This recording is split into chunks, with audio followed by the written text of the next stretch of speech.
It started a lot sooner. Okay.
Like and subscribe. This is the Nightly Fix powered by Foolish Club Media. Please, if you're following us on Twitter, if you haven't, please go ahead and follow us. If you are on YouTube and Twitch, if you're not, get there. Go to YouTube and Twitch, like and subscribe. Foolish Club Media, and you can get all of our content, which goes all throughout the week, and you can see us every single night. If you do not like and subscribe, what's gonna happen? You are going to be lied to by the lady you're with. She's going to tell you she got her tubes tied, and she won't. And you are going to be stuck. So you're gonna be a daddy.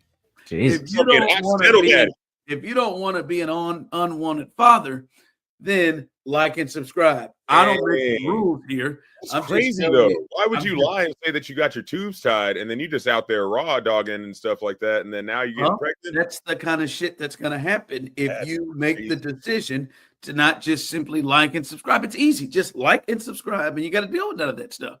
You don't got to deal with it. It's good to see you. Go ahead.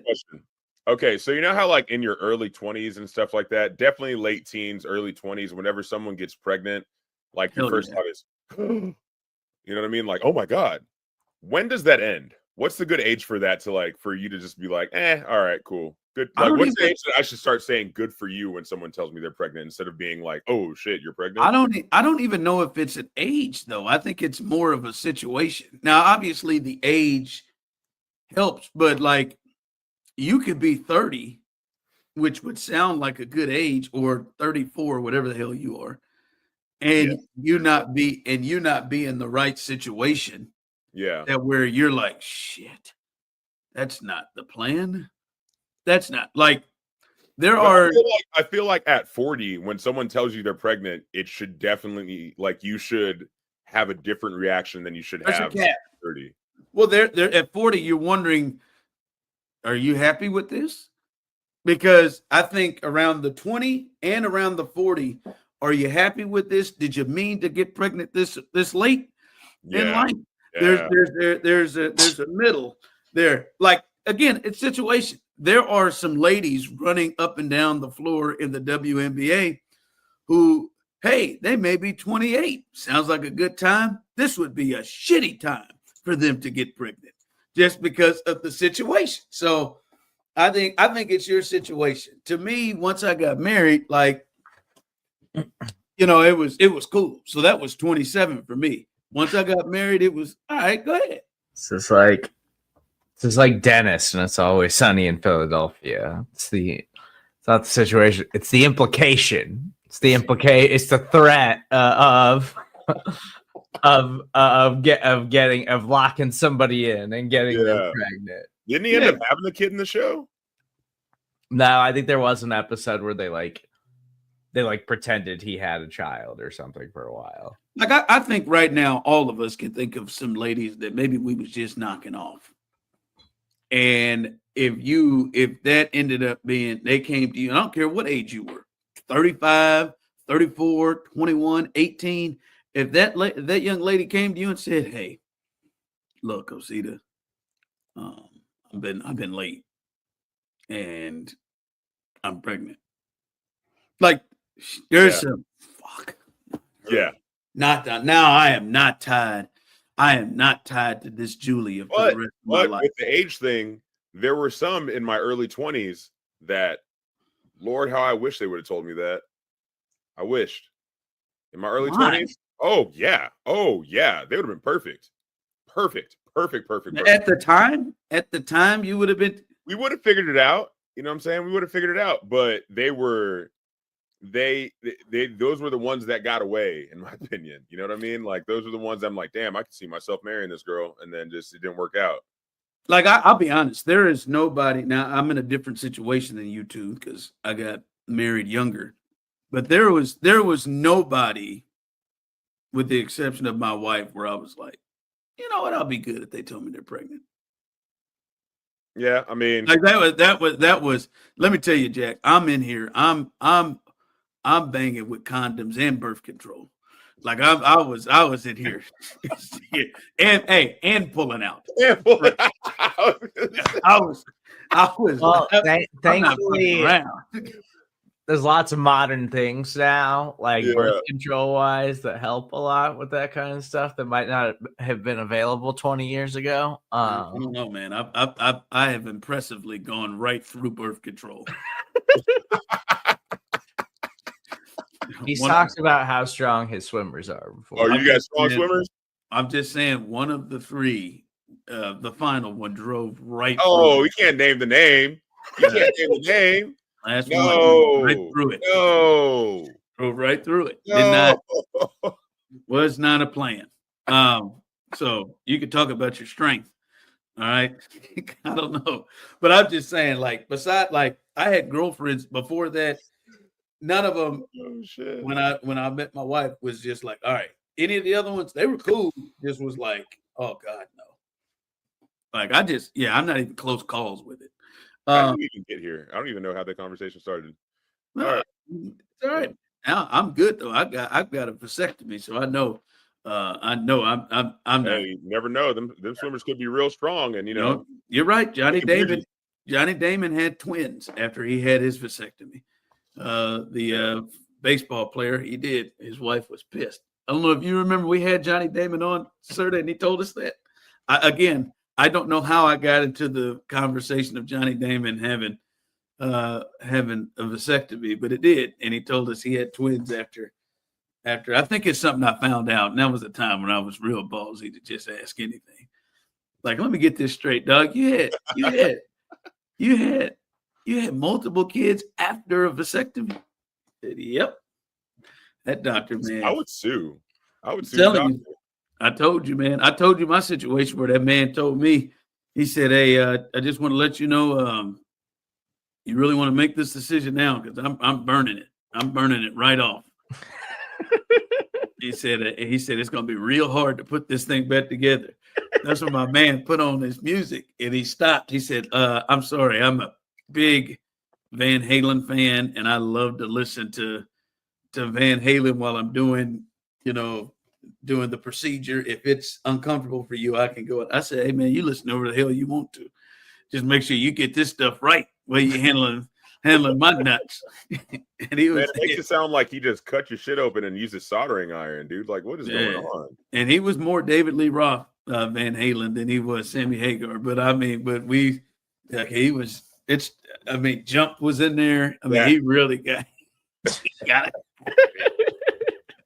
All right. Hey, Serda, you weren't with us last night because, of course, you were ducking from your awful fantasy performance. Osita leads 1-0. I'll bounce back. It was week one. You know, yeah, I know. We get hyped up in week one. Sometimes it doesn't play out the way that we want it to. We talked about it last night. You got to get the tape, and then we'll reassess. Right. All right. Oh, you know all the coach things, don't you? You know, we got to turn the page. We got to. Again, he is going to outsmart himself. All right, but you ducked it. You lost by nearly 30 points in a combination. And he had Tyreek. But we were watching, and we were on real time watching this Bears collapse and J.J. McCarthy rolling back. And all the things that I've been hearing all day long is, oh, man, J.J. McCarthy, the Vikings have found their guy. They have found their dude. Look at J.J. McCarthy. He showed the resolve. I've never seen a quarterback look the way he did and come back. I heard Colin earlier today say he looked like the worst quarterback I've ever seen, through the worst pick six I've ever seen, and then he turned into Joe Montana in the fourth quarter. And he was 6 of 8, and then he had 3 touchdowns, total touchdowns. I'm not going to lie to you. This may come off as hating to some of you listening right now. It looked like a better throwing Tim Tebow level performance. I'm not saying he's going to be Tim Tebow. But that's what it felt like when Tim Tebow was on his run where he won like 8 games, and you're like, what the hell is this? And you watched him, and you would watch him, Steve, and you remember this. You would watch him for 3 quarters, and you would be like, what in the hell is going on? I'll never forget, he beat the Chiefs in Arrowhead. He completed 2 passes.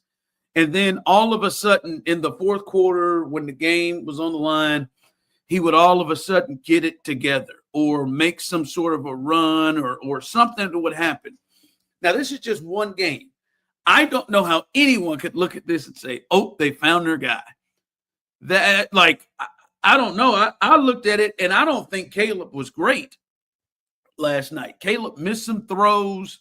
The pressure, I think he was probably under more pressure with Brian Flores, who just went the hell off in blitzing in the second half. But, Steve, I thought Caleb Williams was clearly the better quarterback for 4 quarters in that game.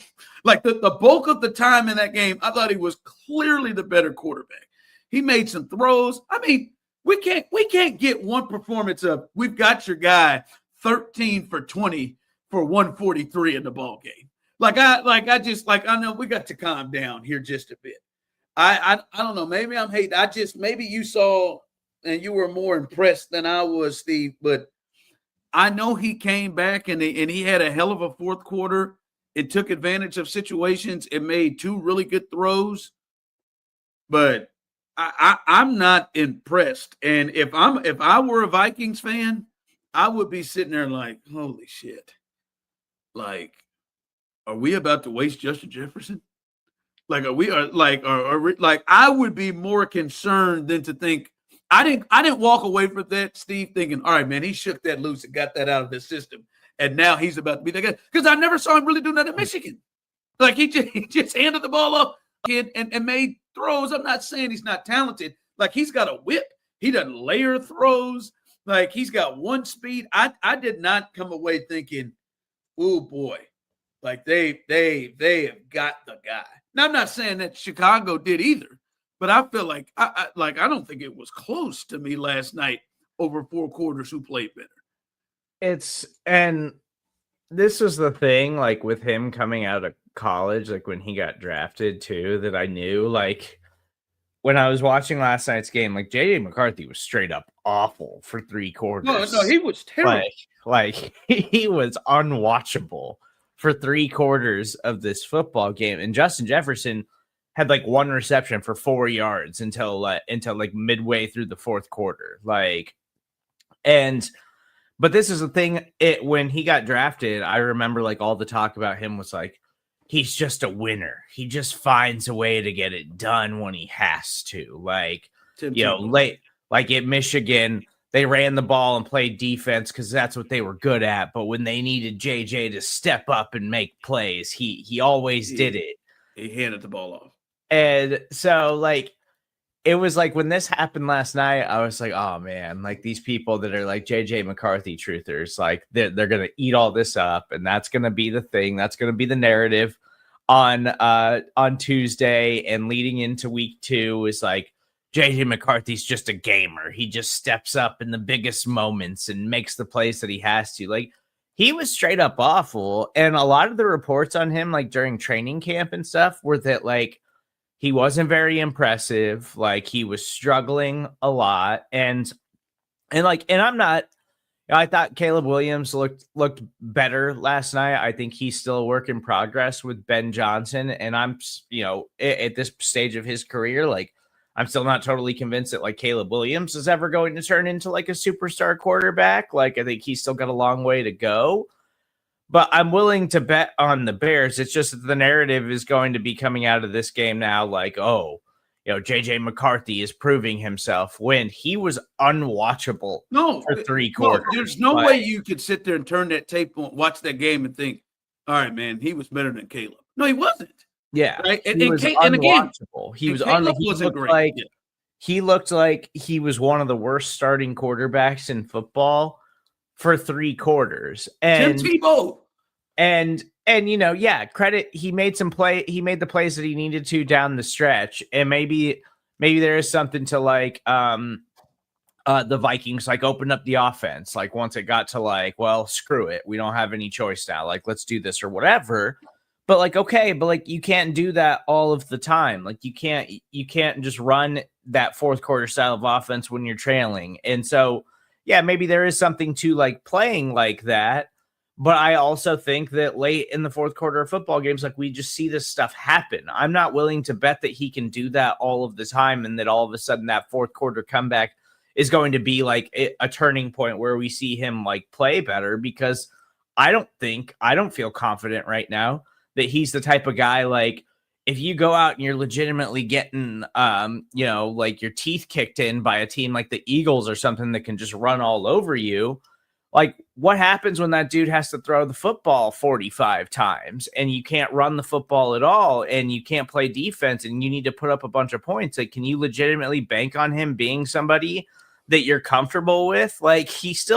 He only threw the ball 20 times in that game. He was 13 of 23. It's for 143. Yeah. We got our guy. Hold on, what? Yeah, what happens when you're actually getting beat by a good team? And I think Chicago's got some talent, and defensively, they have to be better than that, late in games, because they do have a lot of talent on the defensive side of the ball. But Chicago's not one of the top tier teams. What happens when if you play a team like the Ravens or something? What happens if you play Josh Allen? You legitimately have to throw the ball 45 times? I don't think JJ McCarthy is capable of competing. You don't have to go that far. They'd have lost to the Cardinals. They would have lost to the Raiders. They would have lost to the Texans. They would have lost to teams that are thought to be playoff level teams and not the elite of the league. You don't even have to go that far up. They would have lost. Number one, I don't really like how you just threw the Texans in there like that.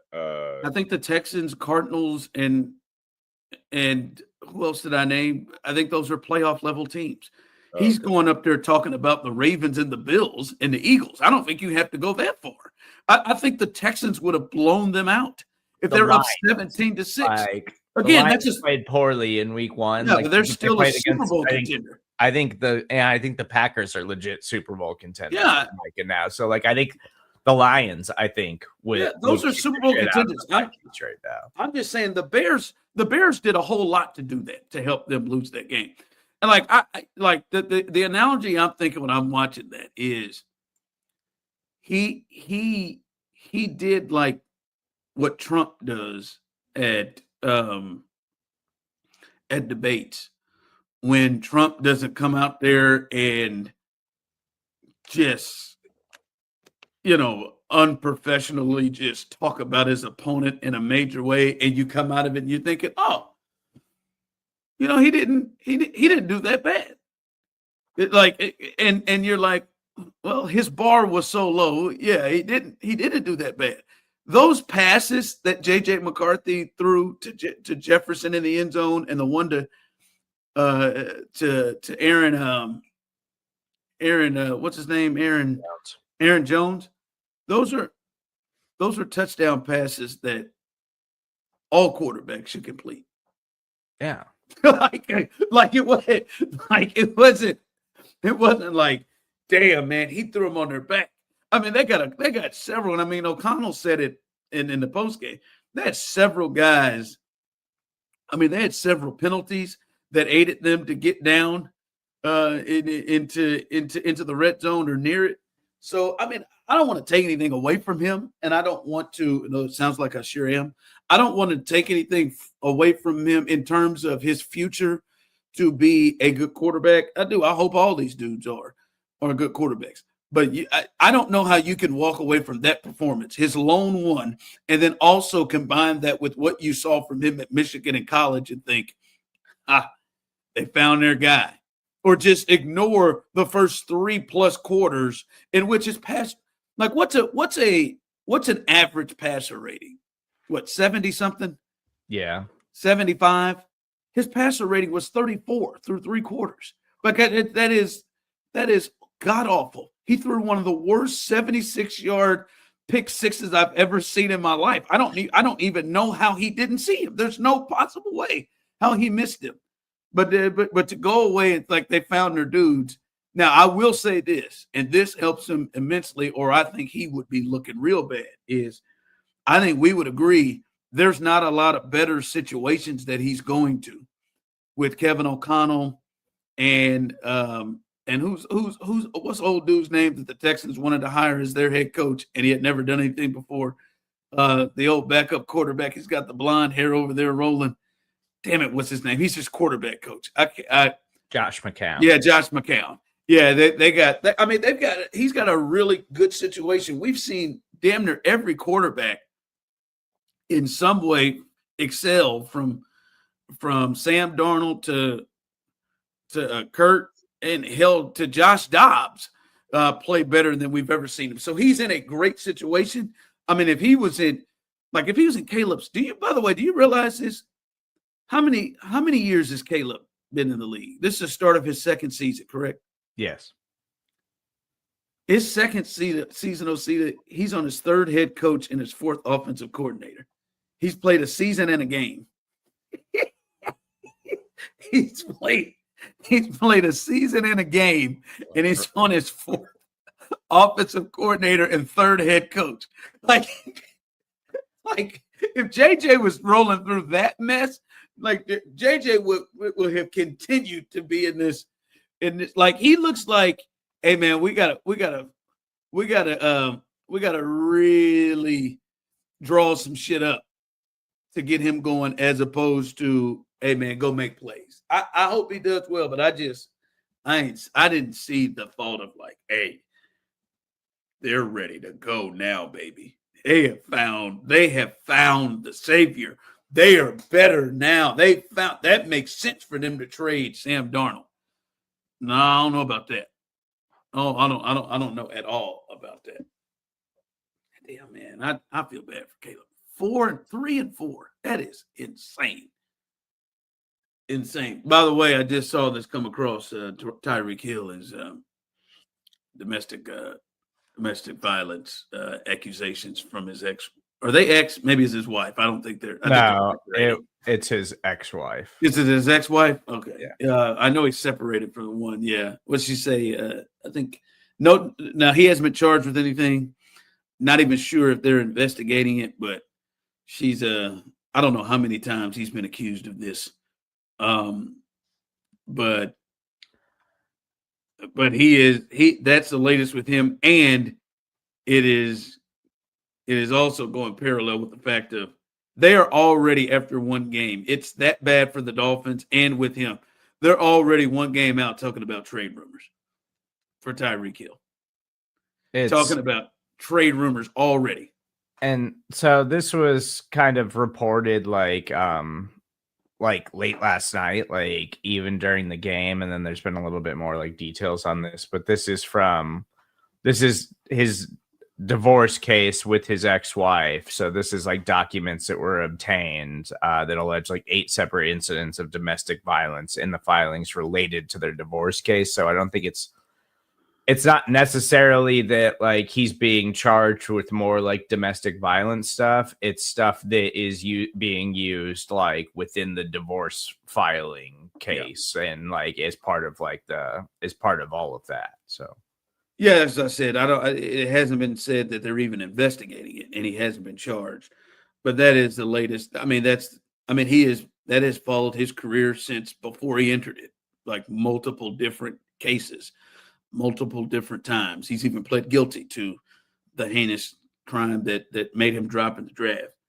But I still, Steve, unless this gets worse, I don't think this will stop anybody from thinking about trading for him. If that is the case, because I think he can still clearly help teams, and the Dolphins are headed to they look like they're headed to worse worst team in the league territory, the way they perform. I mean, they just let Daniel Jones and the Colts just run all over them. And this from Mike Florio. Tyreek Hill is on track to beat this year's Devontae Adams, with the trade before the deadline seeming inevitable. For now, we're watching two teams, the Steelers, who won their first game with Aaron Rodgers, and the Chiefs, who lost their first game. Xavier Worthy, their big downfield threat, got injured. He's day-to-day. They're without Rashee Rice, their best receiver for the first 6 weeks of the season. And really, Steve, this offense hasn't been the same since Tyreek Hill left. Obviously, the first year he left, they were still the number one offense, but it still didn't look the same. It looks like he is going to be traded. I'll be honest, I would throw the Houston Texans in that conversation. I'm not sure if there as an organization want to take on the character of Tyreek Hill. I know the Chiefs don't give a damn, but and I bet the Steelers, I don't know how they feel about it, but he is to me the thing that can completely shift the season for somebody in a way that I don't know we've seen at the deadline in a long time. If Tyreek Hill were to go to the Chiefs or the Texans or the Steelers, I think it completely changes the way the conference looks. If Tyreek Hill goes, especially to the Chiefs, it will completely change the way the conference goes, because you have to, with him, with all of those teams, he would then connect with another great receiver or other threats to go along. Him and DK Metcalf together with the Steelers, him and Rashee Rice with Xavier Worthy together with the Chiefs, making Hollywood Brown your fourth receiver and Kelsey there, him with Nico Collins and the Texans, that would change and CJ Stroud, that would change the entire way those teams are defended.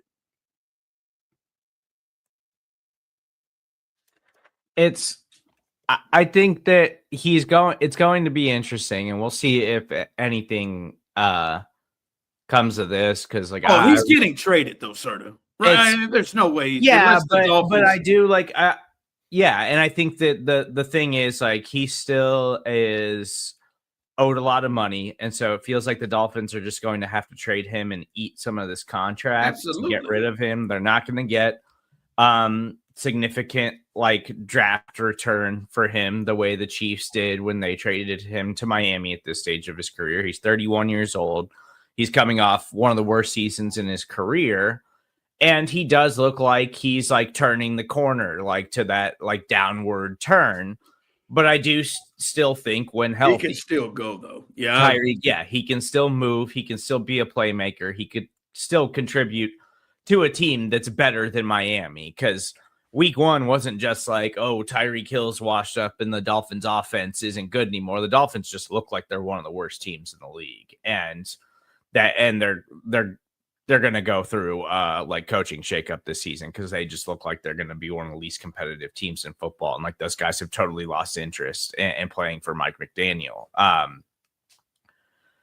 But I do think that, somebody's going to trade for him. We'll see if anything comes of this, because it seems like this is straight up just public divorce case, more so than it is going to be something that turns into criminal charges that the NFL is going to investigate or something like that. So I do think there's going to be a lot of teams that are apprehensive about that. I was going to say, you think the red flag, you think he's a big red flag to some teams where they're but I think because I know the Chiefs supposedly, are keeping tabs on this. And it's obviously the Chiefs until we know the extent of Worthy and how long he's going to miss, and then Rashee Rice, and it's you've got the Eagles on tap this week for Kansas City, and it's and if they played the way they played against the Chargers, you're staring at 0-2 or something like that. I think the Chiefs can definitely play better in week 2 and be fine, but I just don't think I don't think Tyreek Hill's a good teammate. I don't think he's a good locker room guy, and I think that was apparent in Kansas City, but the Chiefs always kept him under wraps. The Chiefs did not let him talk to the media the way In Miami, they've kind of just always let him do whatever he wants, and that's why he can go out after a game and talk trash on his teammates and his coaches and talk trash on the team that they just lost to and whatever. And the Chiefs simply didn't let him do that. I don't think the Chiefs would be interested in it, but there's always going to be a team that's willing to take that risk. I don't think the Chiefs are a team that will take that risk on him anymore. I definitely disagree. I think they will. And I think Osita, you can look at any walks of life. He may be a bad teammate and an asshole in certain situations, but not that place that he knows. And I think Tyreek Hill, and that's why I think the Texans should be looking into it.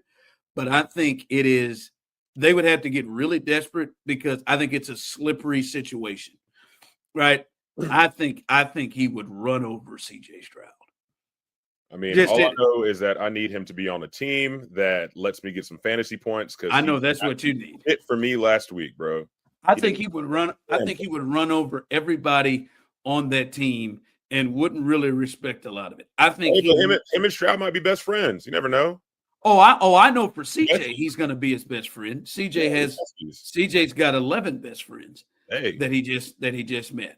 But Texans need to just figure out how to get the ball to Nico Collins. But I don't. But when you think about Nick Hughley running the offense, he'll run over his ass. He'll run over C.J. Stroud. He'll run over Nico. Like there's nobody there that's going to be more accomplished than him. That's won more than he has. He is going to be the veteran presence. Like I think you thought Stephon Diggs was slippery. This guy will be more slippery. And I'm losing confidence in the thought that D'Amico can just fix all of that. I think he knows Andy Reid, who is arguably the greatest coach in the history of the sport, that he's already worked for, that has been to bat for him multiple times, that drafted him after he beat up his first pregnant wife, and stayed with him and paid him, and he's not bigger than Patrick Mahomes, and he damn sure ain't bigger than Travis Kelce, and he also knows those guys, and he's cool with them. I don't think I think you should be on real alert if he goes anywhere else. Maybe Tomlin, but then again, we watch Tomlin. Tomlin to me is just all front because he allows too many wild dudes to do whatever the hell they want to do over there. And him and Aaron Rodgers together, I don't know. I don't know about that. Him, Aaron, DK, on paper, it sounds good. I think to me, for him to get at his best and you to get the best Tyreek Hill and to not worry as much about as you said, sort of bad teammate part of it, I think it comes from him going to Kansas City. Now, I don't know if the Chiefs want to deal with all of that other stuff. And I don't know, is there a bridge burned with him and the organization? I know he has talked some stuff. I don't think so. I don't think so necessarily. And like you are right. Like if any team could just manage him, it would be instant respect. It would be instant respect. But I do think like he still views himself as like I want to be the number one guy, and I don't think that like with healthy Rice and Worthy, like I don't think Tyreek Hill should be like the number one option in the offense. At this stage of his career, Steve, you're insane. I'm sorry. He's still a good player, but I think the offense needs to run through Rashee Rice when Rashee Rice is back. Like Worthy needs to continue to develop as a player. I don't want the Chiefs to stunt the growth of young players who can be cornerstone players for a long time for a season of 31-year-old Tyreek Hill. Yeah, Steve, that's fine. The offense ran through Travis Kelce when Tyreek was here, but he was also the dominant receiver on the team. You want to run it through Rice? I mean, he makes it easier for. You think that Tyreek is done being a number one receiver? Like you think those days on a contending team, you think Tyreek Hill is done being a number one receiver? I thought last year a lot of it was injury stuff Then I mean, we're 2 years away from him being over 1,800 yards from scrimmage and almost 1,800 receiving yards. I feel like 2 years removed. He can. I feel like he can still play, but all of this is so like reminiscent of Antonio Brown at the end, where like it was obvious Antonio Brown could still play and still compete, but he had just lost all interest in being a professional until he totally like unraveled and just like was out of football because everybody was like, okay, we don't have time to deal with this. Like this is all like what Tyreek Hill is like reminding me of right now. Yeah, I don't know, man. I don't know. I don't think that's an unfair comp. I think a little bit of a difference to me is, listen, this is a dude, Osita, that we know is like he's a ticking time bomb to get into the bad part of the side of him. You know, there are some people who have that devil and that angel on each shoulder, and they're that said he's gonna fuck every last person in the room. Yes, great comp. Yeah. Leon Punter Robinson, may he rest in peace. He's dead? He died.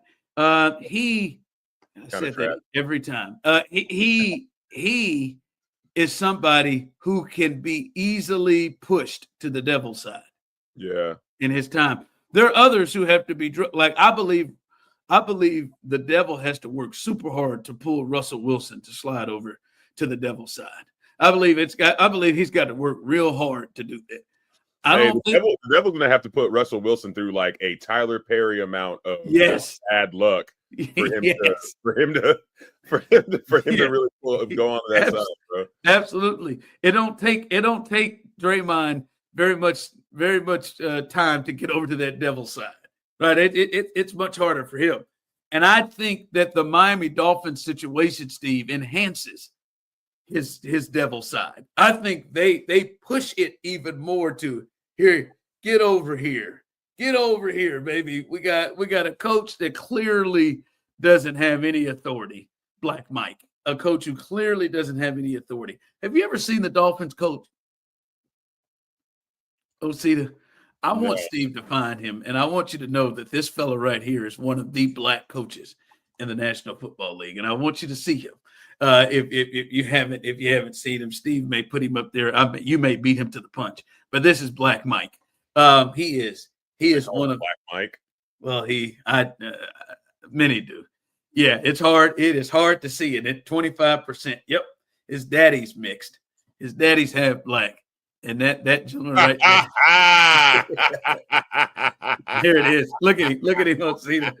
This right here is one of the black coaches in the National Football League. No, that counts as a black coach? Yes. He's also like, he's nerdy, and like when he was winning football games, he's nerdy, and I'm certain he used to at least smoke a lot of weed. He looks like Neil Brennan, the comedian. Yeah, he does. He's just like a tan Neil Brennan. Absolutely. I can see that. In the sickly way too, because Neil, whenever I see Neil do his stand-up, I'm always like, is he okay? Yeah. Is he all right? He's looking a little too skinny, you know what I mean? Like his whole nerdy shtick was like when they were winning games and like a fun team to watch. Everybody's like, "Oh, he's such a breath air as a head coach." And he's now such a what? He's such a breath of fresh air. Oh, okay, I got you.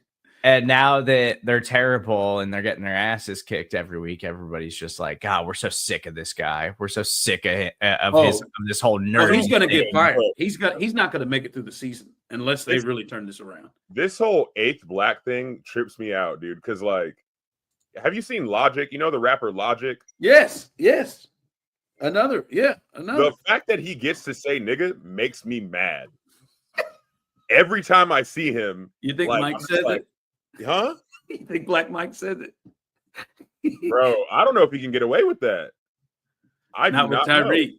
Yeah. That hair is too straight for me, dude. That's crazy. Yeah, he looks like he gets tanned. Like, I mean, like you and like he looks darker than you, Serda, but only because he looks like he gets tanned. Good for him. I didn't know of you, but this is not Andy Reid. He lives in Miami, so I mean, he hasn't always lived in Miami. Get a picture of Neil Brennan right next to him too. Oh, he looks just like him. But I will say, Steve, I think there's a clear difference of Andy Reid and the respect that he commands, and that it is harder. It will be harder for Tyreek to get pushed. I think his situation is enhancing the bad to come out. I think his situation is enhancing him to go to the media and lose his shit every day because everybody around him, like he's been in the first class organization. He's been in the organization that has won and that is the current dynasty. And now he is sitting in here with Black Mike, who if you listen to him, nothing about him sounds like a leader. I'm not saying he's not, but nothing about him sounds like he sounds unsure of himself. He sounds like he just like hit the bong, like all of it. And I do think, and I think Tomlin would do that for him too. I think really any of those situations would be better. Somebody had already memed it. Apparently, that's good pretty strong. because it's necessary. It's very necessary. I don't even know who's who right now. I think Neil is the one with the glasses.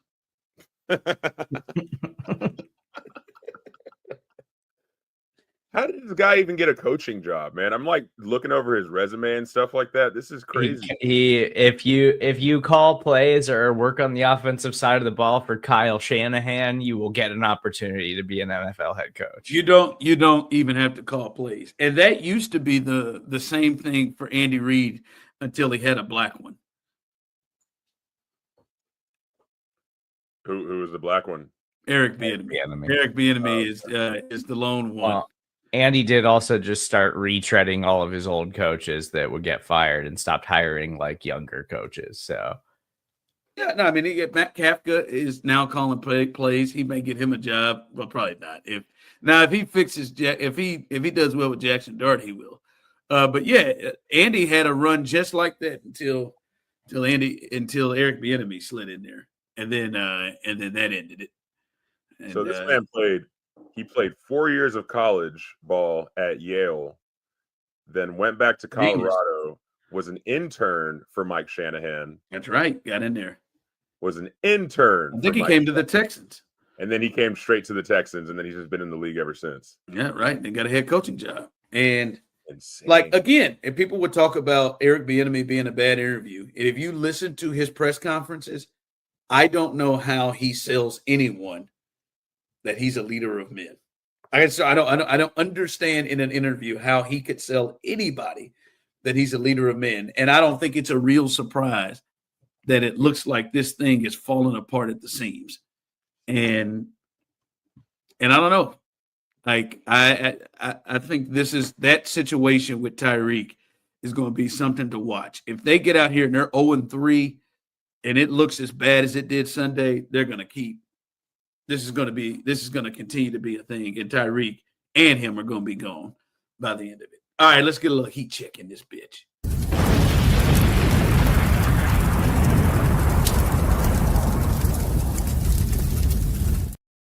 All right, guys. So for today's heat check, brought to you by For today's heat check, brought to you by Big O, brought to you by the Nightly Fix, brought to you by Foolish Club Media. Make sure that you like and subscribe.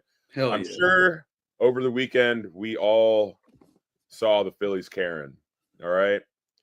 But just in case you didn't, let's talk about it. All right. So what happened at the Phillies Marlins game, is that Bader hit one into the stands. He had a little home run or whatever, and this dad snatched it fair and square, gave it to his son. It was his son's birthday. Perfect story, right? Dad catches ball, hands it to his boy, hallmark moment, put in a scrapbook, brag to your grandkids type of shit. You know what I mean? But then here comes this lady in Phillies gear in a Cruella de Vil dye job, comes stomping down the steps, and just like she clocked out of HR, came looking for a fight. Phillies Karen, with a mouth full of curses, finger pointing, drunk off her own caucasity, and she doesn't even ask for the ball. She just demands it, like it was written in the Bible that she needs this souvenir. All right. And here's where it gets tragic. The dad folds like a fucking lawn chair. Okay. He hands over the ball. And I'm not saying he's a bad guy. Like, I get it. it's your son's birthday. You don't want to cause a scene. You don't want any drama. Sorry. Did y'all hear that? Oh, yeah, we all did. Jesus. Dude, I get the same spam call every day at this time. It's the same number. I've called them and told them that I don't want to be on their list, and they just continue to call me. I don't know what it is. Do you want me to play the video? Yeah, can we get on to hear from Cheryl? Let's see Cheryl's work.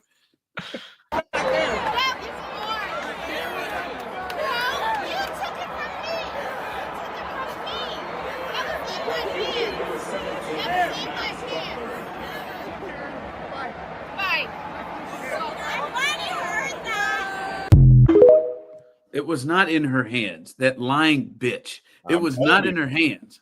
But he gave her the ball. I would have just been like, I'm gonna go get security. Get out of my face, you idiot. Here's my whole thing, right? I would have done the same thing. If you look at the other angle, right? If you look at the other angle of the other video, you can see the exact moment that 10-year-old boy loses all respect for his father. Like, oh wow, like anyone can just punk my dad. You know, that's the exact moment he stopped looking at his dad as Batman and started looking at him as Robin. And not even like the cool Nightwing Robin, just like the Robin that just kind of gets edited out of the fucking comic books. It's sad, you know? Like, I guess like they did kind of make it up to him and stuff like that and gave him like a bunch of cool shit, but like his dad got punked in front of everybody. And the dad, like, he does this whole thing where he's like, the entire time because I guess she snuck up on him or some shit. I totally disagree with that sentiment, and I have been hearing that people have been coming at him about being soft and all of that shit. Like Steve, I respect your thought of I'll go get security. No, that like in my mindset, like it would be a situation to me like, bitch, it ain't this serious. Like, man, get out of my face, white woman. Get out of my face. Like, back the hell up off of me and just take the shit. Well, I'll figure something else. I'm not about to sit here and argue with you over this damn foul ball. You here. If it means that much to you, you take it. Like, I don't need to be seen. I don't need any of this shit. Like, I'm not gonna go back. I don't need to go back and forth with you. Not a middle-aged woman. Here, just take the shit. We'll figure out something else. You need this more than I do. Like, I'm not like as a man, like this lady coming up on me here. Take it. Like, here, go on, man. Go on. We'll figure something else out. And then, you know, eventually what happened did happen, and like his kid won out. But I'm teaching, like, I'm not about to sit here and fight and go back and forth with a woman over a damn a baseball. No, fuck that. Stand your ground. No, yeah. I am someone who, as you would say, in my 50s, has learned important lessons of like pick your battles. And finally want to reveal your real age. I'm picking like that. That's a battle to me. That's not. And if my son thinks that I'm a pussy because I didn't go back and forth with 78-year-old Cheryl Richardson Wagner because she's lost her mind about it, then roll. I'm not about to square off like Steve is. I'm not about to go miss the rest of the game because I'm gonna hunt down the security guard because I got to be right. This shit, bitch, and here, take the damn ball, bitch. Like, I may even say that. Take the ball, ho. Like, I may say that, but like I'm not about to sit here. Yeah.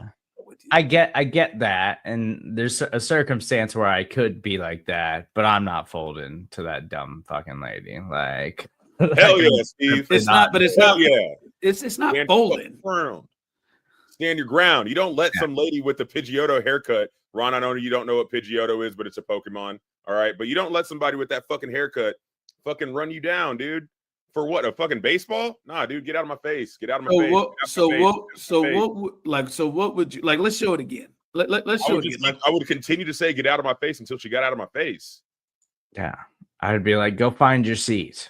Go sit down. I don't need to. I already gave it to my son. Anymore. Like, I gave it to my son, dude. You're not going to get that. Literally everyone around us will back me up. Fuck off. You insane person. Go back to your sad little life. Like I would make her feel miserable about herself. I wouldn't crush you if that was your thing. I mean, for me, but I'm not also gonna crush him because he's like, this ain't that damn serious. Like, I'm not gonna go back and I'm not gonna just go back and forth with this older woman. Like, it's not that big of a deal. Who's all in my face? Like, I'm not. And like, you could kick rocks. Like, here, take the shit. Like, I don't like how he is being painted as a pussy, or he is being painted as soft. I don't think he does that if that's her husband. Wait, say it again. I don't think he does that if that's her husband. What do you mean by that? Like, if that was a man, that walked over there, and did that, like, I feel like it's a different thing. You think that he would be like, hell no, if a man came up? I think he would be more likely to stand his ground. I took it as I'm not about to fight with a lady that could be my aunt. I'm not about to get into it with this older lady, Cheryl.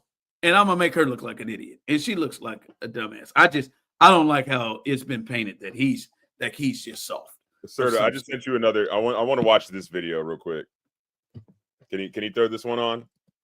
Because I'll show you why I think he's soft, and why I don't think that if it was a man it would be any fucking different. Yeah, I took it as like I'm not gonna get into it with this woman. You got it, Serda? The fan. Oh, the Phillies fan came in and he stole it from another Phillies fan. Oh, she can't believe it. That right there. That right there of like, being scared. He looks like he's caught off guard that this old hag she can't believe it. Has grabbed him and said something to him. Like, what the fuck's going on? That's what it looks like to me. It doesn't. Oh no! I want you to see the point. Yeah. Yep. Look at the child's face. We have a little infighting here. He did give it to. Because if you watch it, to me, it looks like he's starting to get with her, and then he reels it in, and he's like, "This." So, well, go back to the start of it. So, how close was she? It's at the row in front of him. All hit the fan. Yeah, so he just sat, which that's the name of the game. I don't give a shit if that lady's upset. I've done he that. Stole it from another Phillies fan. That's the name of the game at a baseball game. Like, just because you're close to it doesn't mean somebody else can't snatch it from you. Yep. I feel like he reacts that way because he knows he snatched it from somebody, and he thought like that lady was just gonna let him have his moment with his son or something, and then he gave it to her because he was like, whatever. But I mean, I'd have been like, that's the name of the game. Like, sorry, you were too slow. You really want the ball? You better dive over that fucking row for it, lady. Like, you want to be that serious about it? You're gonna argue with me? Then you better jump your old hips over that fucking row and go for the ball. Then you better jump your old hips over. Like, if you look at him at first when she grabs him, he's getting with her. And then I think he just like, dude, it ain't that. Because we're back here with the Yeah, like if anything, I'm more offended at how he reacted, where he was like, like he was. I feel like he was like putting on a show right there. You felt like he was putting on a show. What kind of show? You thought he was filmed? Like he knew he snatched it from her a little bit, and so he's just like, "What, ma'am? Excuse me? Why would you interrupt this moment with my son?" Like, it feels like you've created all of that, Steve. Yeah. Look, man, all I know is that kid is definitely going to be an emo goth kid from here on out. No, his dad has disappointed him. He's going to start listening to alternative music. His hair is going to be blue within the next 2 years. He's going to get a couple of piercings and maybe a tattoo by the time he turns 18. Yeah, he's going to respect women and not hit them. That's what he's going to do. I don't know, man. Well, I agree with the respecting women, not hitting them, but I think Emo's like coming back though. Like that kid's that's what I'm saying. That's what I'm saying. He's going to start listening to My Chemical Romance. You know what I'm saying? He's going to find out about that band next week. He's going to start listening to I'm Not Okay. I think Osita wants him to Jalen Carter. He wanted him to spit in her face, and that is the proper thought. I don't like violence against women, but at the same time, I'm not folding. We're not going to get into a fight, but I'm not giving the ball back. I know that for a fact. I just gave it to my son, my child, my offspring, my progeny. Like, you're not getting that. I don't care. You're not getting that back from me. You're not getting it back. And listen, I'm not upset with that. I wouldn't come at you at all about the thought of that. I also can understand the thought of like, hey man, I'm out here in public with my kid. I am cognizant a lot of how I act around my kids and in public and in situations. Like that time where I almost fought that soccer coach. But like you try to be, I try to give off like man while I was holding my 3-year-old. I met him out at the 50. He told my wife to shut up, and I met him out to the 50. But I'm cognizant of that, and I can think like, all right, I can see it come together. Like this lady looks like she's 75. She's coming over. She's really getting me. We're out in public. Like, here, man, bitch, take the shit. Like, go. But you could have hawked up a loogie and just spit right in her damn face.